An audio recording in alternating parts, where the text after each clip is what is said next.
नमस्कार। साहित्य सृजन कार्यक्रम में आज सभी का स्वागत है। आज हमारे बीच हैं सुप्रसिद्ध आलोचक, कवि, संपादक और साहित्य अकादमी नई दिल्ली के अध्यक्ष डॉक्टर विश्वनाथ प्रसाद तिवारी। सर, आपका स्वागत है। बहुत बहुत धन्यवाद आपको। भोपाल आकर आपको कैसा लग रहा है?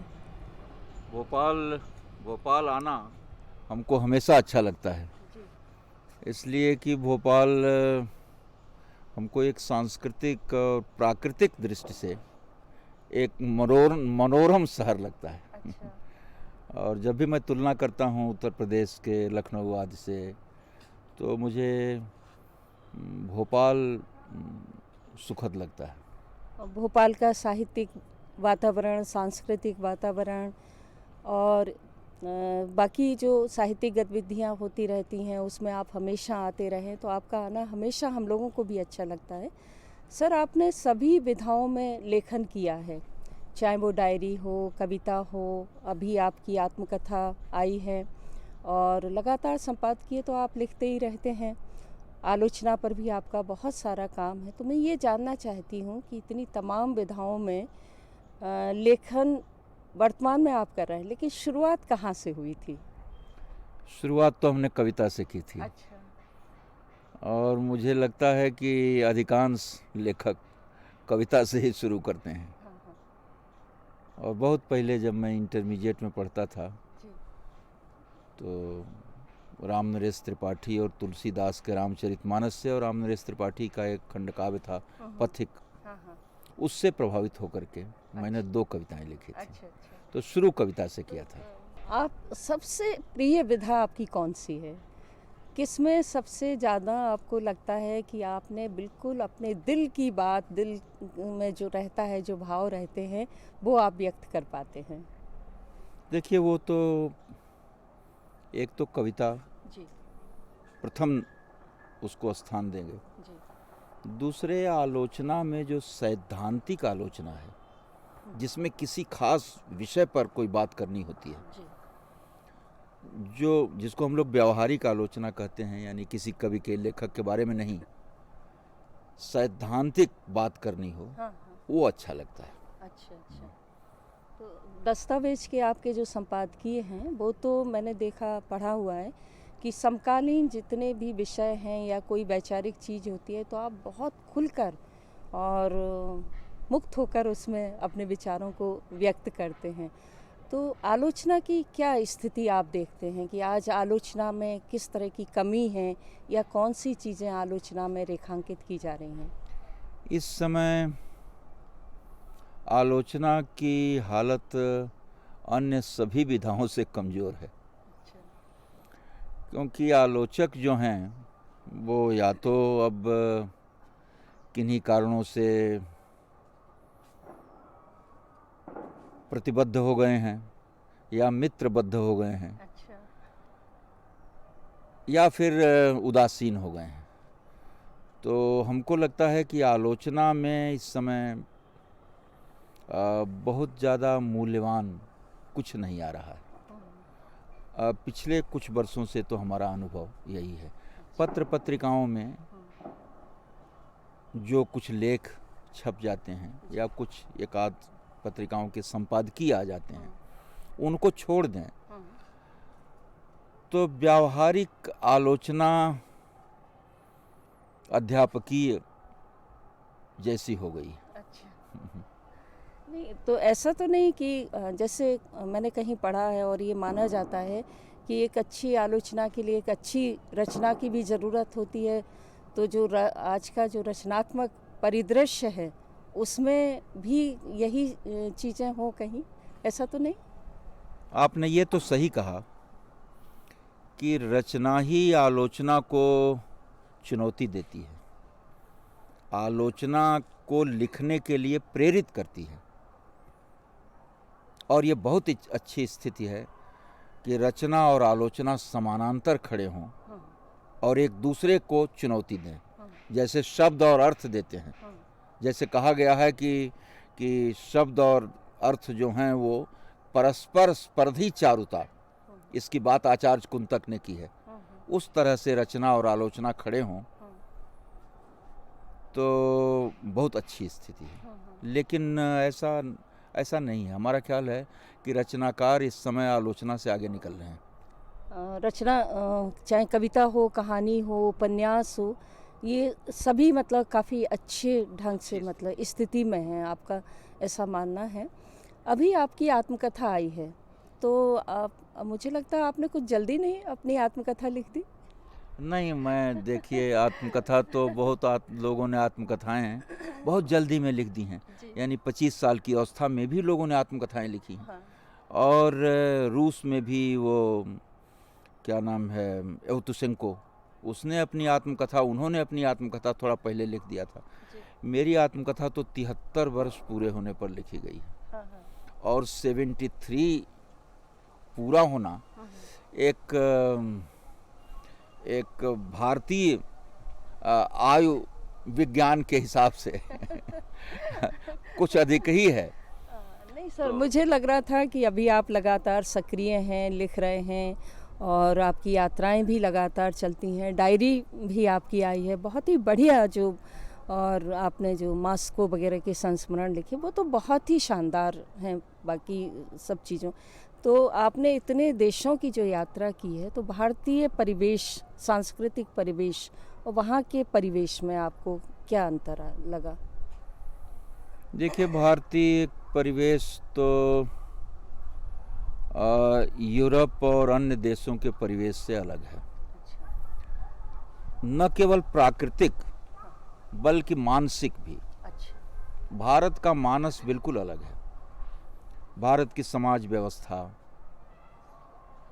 परिवार व्यवस्था और भारतीय चिंतन, जीवन, रहन सहन, खान पान, ये सब अलग है। ऐसा तो नहीं है कि यूरोप या अमेरिका या और सारे देश किसी माने में भारत से हीन कोटि के हैं, ऐसा तो नहीं कहा जा सकता। मगर एक भारतीय को तो अपना देश अच्छा लगता है।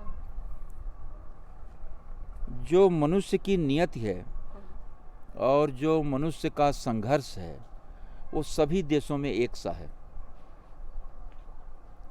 लेकिन जो विकसित देश हैं, जिनको हम तथाकथित विकसित देश कहते हैं, जैसे यूरोप का जो मॉडल हमने अपना रखा है, वहाँ आपको बहुत सी ऐसी कमजोरियाँ नहीं मिलेंगी जो भारत में मिलेंगी। जैसे वहाँ सफाई है, वहाँ के लोग समयबद्ध हैं, अनुशासन में हैं, अपना कर्तव्य पूरा करते हैं, उनमें राष्ट्रीयता की अपनी भावना है। ये उन देशों में भारत से अधिक है। मगर भारत में जो परिवार का सिस्टम है वो हमको अद्भुत लगता है। वो उस सिस्टम में वो लोग भी कहते हैं, आश्चर्य करते हैं। हालांकि वो उनको लगता है कि उनका सिस्टम है हमसे बेहतर है, लेकिन वो भी अचरज करते हैं कि ये व्यवस्था अच्छी है और कैसे ये व्यवस्था ऐसे चल रही है, सदियों से चल रही है। तो ये सब बातें हैं। दूसरे एक और है कि देखिए, भारतीय जो मानस है वो आत्मवादी है और वहाँ का मानस भौतिक हो गया है। तो ये दोनों दो दृष्टियाँ हैं जीवन की देखने की। तो अंतर तो है, मगर बुनियादी रूप से मनुष्य और उसकी वेदना एक ही कही जाएगी। सर, अभी आपने अपने एक वक्तव्य में कहा कि स्त्री और पुरुष जो लेखन है उसमें अंतर होता है, लेकिन ज़मीन एक होती है, रचनाकार की ज़मीन एक होती है। तो क्या आप मानते हैं कि स्त्री और पुरुष लेखन में अंतर है, भावबोध के स्तर पर या संवेदना के स्तर पर? क्योंकि चाहे कुछ भी हो जाए, कितना भी स्त्री लिखें या पुरुष लिखें, लेकिन ये सवाल हमेशा खड़ा रहता है, इस पर हमेशा चर्चा होती रहती। तो आप क्या मानते हैं? देखिए, लेखक के अनुसार, लेखक के बदलने के साथ भाव और संवेदना का स्तर भी बदलना ही चाहिए। ये कोई तार्किक सी चीज है। न केवल स्त्री लेखन बल्कि दो स्त्रियों का लेखन बदलना चाहिए, उसके भावबोध का स्तर अलग है। ये इसलिए ऐसा होता है कि ये सारा जो जो जो रूप का सागर है संसार सृष्टि, वो हमारे भीतर से होके गुजरता है लेखन में, रचना में। तो जिसके भीतर से होकर के गुजरता है उसका भी तो कुछ अंश, कुछ उसकी छाप उसमें होनी चाहिए। इसलिए वो बदलाव होना ही चाहिए, होता ही है। लेकिन एक जो उदात्तता का स्तर होता है, वो स्तर स्त्री और पुरुष दोनों के लेखन में बना रहता है। उदात्तता का स्तर ये कि लिखते समय आप बहुत नीचे नहीं उतरते। एक स्तर होता है आपके सोचने का, अनुभव का, उसके नीचे आप नहीं उतरते, चाहे स्त्री हो चाहे पुरुष हो। वो स्तर बना रहता है और ये बना रहना चाहिए। इसीलिए हमने कहा कि वो स्त्री पुरुष का लेखन में भेद नहीं भी किया जाना चाहिए और किया भी जाना चाहिए। दोनों चीजें सही हैं।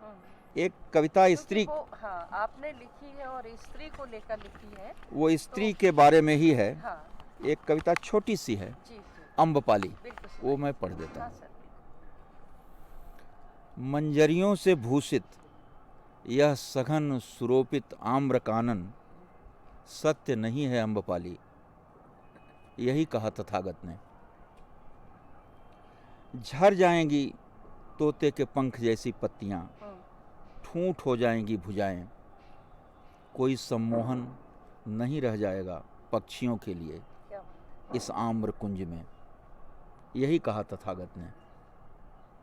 दर्पण से पूछती है अम्बपाली, अपने भास्वर सुरुचिर मणि जैसे नेत्रों से पूछती है। पूछती है भ्रमरवर्णी स्निग्ध कुंचित केसों से, तूलिका अंकित भौहों से पूछती है। पुष्पवासित रत्नभूषित त्वचा से, होठों की कांपती कामनाओं से, देह के स्फुलिंगों से पूछती है अम्बपाली, क्या अन्यथा नहीं हो सकते सत्यवादी बुद्ध के वचन। बहुत सुंदर है सर। और ये कविता ही इस सवाल को के अंतर को मिटा देती है कि स्त्री पुरुष का के लेखन में जो बुनियादी अंतर होता है। क्योंकि अन्ना करेनिना हो या फिर प्रेमचंद के उपन्यास हों या जैनेंद्र कुमार की रचनाएं हों, उन्होंने तो स्त्री को बहुत ही सुंदर, या शरद या टैगोर, तो मुझे लगता है कि ये केवल विमर्श या विचार के स्तर पर इस तरह की बहसें लगातार चलती आ रही हैं स्त्री विमर्श को लेकर, तमाम तरह की बातों को लेकर। सर, मैं ये जानना चाहती हूँ आपसे कि विचारधारा की बातें हमारे यहाँ बहुत चलती हैं, तो विचारधारा के स्तर पर क्या आप गांधीवादी विचारधारा को मानते हैं या किस विचारधारा में विश्वास रखते हैं, और वो रचनाओं में आती है या नहीं आती या प्रभावित करती है? देखिए, हमारा अपना विश्वास तो ये कह सकते हैं कि गांधीवादी विचारधारा के निकट है। वही है ये नहीं कहा जा सकता, क्योंकि गांधी में भी कुछ कमियां होंगी, कुछ उनकी भी सीमाएं होंगी। मेरा मन जहाँ जो चाहे भारतीय विचार हों, चाहे मार्क्स के कुछ अच्छे विचार हों, लोहिया के सोशलिस्ट विचार हों, या गांधी के विचार हों सामरस्य वाले, इन सब का घालमेल कह सकती हैं आप। किसी एक विचारक के विचार नहीं है मेरे साथ। और विचारधारा की बात अब बहुत ज़्यादा दोहराई भी नहीं जाती है। कुछ दिन पहले तक बहुत ज़्यादा विचारधारा लोगों को लग गया कि ये विचारधारा की बात जो की जाती है उसमें कोई सार तत्व नहीं। मुख्य रूप है जीवन के प्रवाह को देखना और जीवन के प्रवाह को पकड़ना। तो यही समझिए कि कुछ गांधी के निकट है विचारधारा, और कोई बात नहीं। मतलब विचार मतलब या विचारधारा अपरोक्ष रूप से रचनाओं में कहीं ना कहीं तो प्रतिबिंबित होती ही है। और सबसे बड़ी बात है मनुष्यता और संवेदना की, वो आपकी रचनाओं में किस तरह से आती है। आप इतने ज़्यादा सक्रिय रहते हैं और इस बीच साहित्य अकादमी का जो अध्यक्षीय भार आपके ऊपर है और तमाम तरह के आयोजन हैं, तमाम तरह के जो कार्यक्रम आप करते हैं, तो उस सब में इस बीच आपकी किताबें भी काफ़ी आई हैं। तो कैसे आप इतना समय निकाल लेते हैं अध्ययन के लिए, लिखने के लिए और आपके जो व्याख्यान हैं उन सब के लिए? ये उर्मिला जी चलता रहता है सब, उसमें कोई ऐसी बात नहीं है। हम लोग तो बहुत ही कम समय निकाल पाते हैं। मैं तो अपने आदर्श लोगों को देखता हूँ कि ऐसे ऐसे लोग जिन्होंने कितने काम किए, उनको देख के लगता है कि हम लोग बहुत बौने हैं उनके सामने। राहुल जी को देखिए, किस तरह से यात्राएं की और 100 पुस्तकें लिखी। 35 साल की अवस्था में रांगे राघव ने, 35 साल में तो मर गए। भारतेंदु हरिश्चंद्र नाटक बनाया, नाटक मंडलियां स्थापित की, साहित्य का इतिहास बनाया। ऐसे लोगों को जब हम देखते हैं तो हमको लगता है हम तो कुछ नहीं है, हम तो कुछ कर ही नहीं पा रहे हैं। थोड़ा बहुत जो हो जा रहा है होता है। इतना सब कुछ करने के बाद आपके अंदर ये है, तो नए लोगों के लिए आप क्या कहना चाहते हैं जो थोड़ा सा लिखकर, और वो मुझसे नाराज़ हो सकते हैं, लेकिन थोड़ा सा लिखकर वो बहुत बड़ा अपने आप को समझने लगते हैं, पढ़ना ज़रूरी नहीं समझते हैं, और हमारे जो अपने महान साहित्यकार हैं उनका क्या योगदान रहा, ये सब तो बिल्कुल आज के साहित्यिक दुनिया से नदारद होता जा रहा है। तो आप क्या कहना चाहते हैं? ये बात आपकी सही है। हमने भी इसका, जिसको कहते हैं ऑब्जर्वेशन, ऑब्जर्व किया है। हमने देखा है कि जो नए हमारे लोग हैं उनके प्रति कोई अनादर भाव नहीं है, और अगर वो इसको एक संदेश के रूप में लें तो उन्हीं के लिए अच्छा रहेगा, उनके स्वास्थ्य के लिए अच्छा रहेगा कि साहित्य में लेख की स्वास्थ्य के लिए ना, लेख की स्वास्थ्य के लिए अच्छा रहेगा। क्योंकि साहित्य में अधिक से अधिक पढ़ना, अधिक से अधिक भाषाओं में क्या गति है उसको जानना और लिखना, अधिक से अधिक अच्छा लिखने की कोशिश करना, यही साहित्य में आगे ले जाता है। साहित्य की दुनिया में देर तो हो जाती है, बहुत अंधेर नहीं चलती है। बहुत दिनों के पाठक भूल जाते हैं अपने समय में कोई अगर, और हमेशा अपने से बड़े लोगों को चुनौती देना भी एक विकास का एक साधन है, माध्यम है, लेकिन सीखना भी एक माध्यम है। न केवल चुनौती देना बल्कि सीखने की कोशिश करना चाहिए हमारे युवा कवियों को, युवा लेखकों को अपने पुरानों से, और उससे उनका भला होगा। नहीं, अभी ये जो नेट की दुनिया चल रही है, इंटरनेट का साहित्य है, व्हाट्सएप आ गया है, दुनिया भर की जो चीज़ें चल रही हैं, और उस पर जो कविताएं आ गई, साहित्य आ गया या कुछ हो गया, तो ये जो वास्तविक साहित्य है उसका कोई नुकसान हो रहा है या उससे फ़ायदा हो रहा है? नहीं, ये जो ई बुक्स वगैरह या इंटरनेट पर जो चीज़ें आ रही हैं उससे नुकसान तो नहीं होगा, साहित्य का प्रसार ही होगा। अधिक से अधिक, हाँ, फेसबुक पर अधिक से अधिक पाठक बढ़ेंगे। लेकिन फेसबुक बड़ा खतरनाक है। अच्छा। फेसबुक पर जो चीज़ें आ रही हैं उसमें कुछ तो बहुत अच्छी आती हैं, कुछ में अपने भीतर की सारी भावनाएं, जो अनर्गल कुंठाएं, सब उसको व्यक्त कर रहे हैं, और लगभग गाली गलौज की भाषा में ये जो हमारे फेसबुक के लोग हैं वो कर रहे हैं, वो ठीक नहीं। मतलब साहित्य में एक जो स्वस्थ विचार विमर्श होना चाहिए या आलोचना होना चाहिए, उसकी बजाय सब लोग अपने मन की जो अंदर कुंठाएं छुपी हुई हैं, बातें छुपी हुई हैं, या दूसरे की जो आलोचना करना है, उस तरह की चीज़ें मुझे लगता है फेसबुक पर शायद ज़्यादा आ रही हैं। देखिए, सब मिला करके अंत में अगर कहना हो साहित्य के बारे में तो हम यही कहेंगे कि ये डिसिप्लिन ऑफ लैंग्वेज है, ये भाषा का अनुशासन है, और यह लेखक की सबसे बड़ी पूंजी है कि वो अपनी भाषा में डिसिप्लिन्ड हो। मीर ने बहुत पहले अपने लड़के को जो वसीयत लिखी थी उसमें कहा था कि हमारा सरमाए नाज कानूने जबां है, जिस पर हमारी इज्जत और शोहरत का दारोमदार रहा है, जिसके आगे मैं सल्तनत आलम को हेच समझता रहा हूँ, नीचा समझता रहा हूँ, कानून ज़बां, डिसिप्लिन ऑफ लैंग्वेज। लेखक अगर इसको छोड़ देगा तो लेखक नहीं रह जाएगा। सब कुछ हो जाएगा, लेखक नहीं रह जाएगा। है ना? सर आजकल आप क्या पढ़ रहे हैं? आजकल कई बार पढ़ने की बड़ी इच्छा होती है। जी। वो आप ये भी अचरज में आप की किताबें नहीं मिल पाती हैं इस भाग दौड़ में, तो इधर उधर की चीज़ें तो मैं पढ़ता रहता हूँ। इधर मैं रोमा रोलां का जां क्रिस्तोफ और कर्नल स्लीमैन की डायरी मंगा रहा हूँ पढ़ने के लिए। अभी मैंने कहा है उसको पढ़ना चाहता हूँ, पढ़ने की इच्छा होती है क्या लिखा हुआ है, और फिर चलता रहता है जो हमारे लेखक हैं। लगातार आप पढ़ते रहते हैं, लगातार, मुझे तो ऐसा लगता है। और ये बताइए कि आपने कविता से शुरुआत की, डायरी लिखी, कविताओं के कई संग्रह आपके, लगभग 50 किताबें सभी विधाओं की आपकी आ चुकी हैं। तो आपके प्रिय लेखक तो कोई ना कोई ज़रूर रहे होंगे। रामनरेश त्रिपाठी का नाम तो आप बता रहे थे कि उनकी कविताएं पढ़ के आपने कविताएं लिखी, लेकिन कौन से लेखक हैं जो आज भी आपको खींचते हैं, बुलाते हैं, आमंत्रित करते हैं कि आइए और मुझे पढ़िए? देखिए, बड़ा मुश्किल सवाल है। हाँ। इतने सारे हमारे लेखक हैं, मित्र हैं, सब लोग कहेंगे कि, लेकिन मैं समझता हूँ कि जो हमारे समय के लेखक हैं, अब प्राचीनों की बात मैं नहीं करूँगा क्योंकि फिर तो बहुत सारे नाम आएंगे जी। और बहुत सारे क्लासिकल नाम हैं।